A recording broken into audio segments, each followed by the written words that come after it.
Presidente Companhia Aerodile Lourenço de Oliveira sosona avião comercial com marca Airbus A320, tal completo bandeira RDTL, mudar identidade nação Timor-Leste.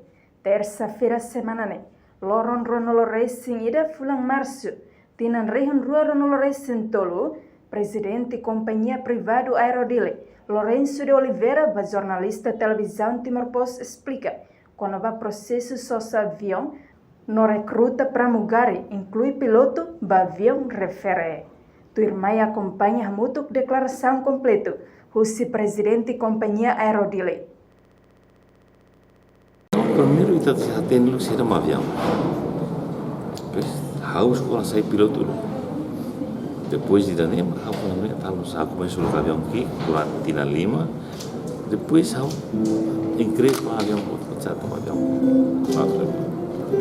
Saya mau motivasi tahu di sasanya. Tama hora kata kita na rain, kita será que motiva. Kita presidente saya mana avião, primeiro-ministro saya mana avião. 20 anos kita bel halo sampai terlebih. Tahu tidak tahu sih nam terlebih. Tapi ini mau halo. Pela tem custo ira mah. Aí avião lá custo barato ida. Aí custo bola. Dinheiro o setembro vai estar ainda.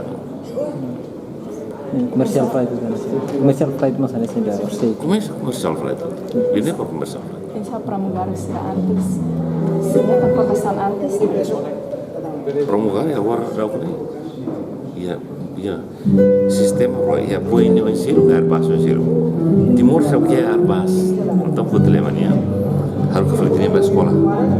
A sekolah fulane fila vai ter marono lugar serviço. Piloto misalnya, itu orang sih piloto que rating Cessna, sila que rating Airbus. Então se ele harus ke sekolah durante tinanira, depois fila mai ele heta na rating tour, dia direito Airbus. Saya flight officer. Kalau kita hari kondisi aeroporto mas persija. Ainda nem mais se aras que. Por ser aeroporto mas ser hadiah, hal capaz a mentanar, e depois ter seriar runway light para kalang itu bersama warna sama selu bebem hal horas 4 horas 5 horas nih. Itu ni mensagem da Maluk Timor-Leste. Bah Maluk Timor-Leste mau tetene. Usahanya itu untuk desde quando está cara, itu bele. Desde que tem vontade. Enquanto total cadeira para passageiro e avião da Huluk e Timor-Leste ne, hamutuk a torcida nem nolo recém rua. Reportagem Selfiana Kait Domingues Samaral Televisão Timor-Post. Janela informação by Emma Hotu. Atuheta informação atual diakliu kita haluha.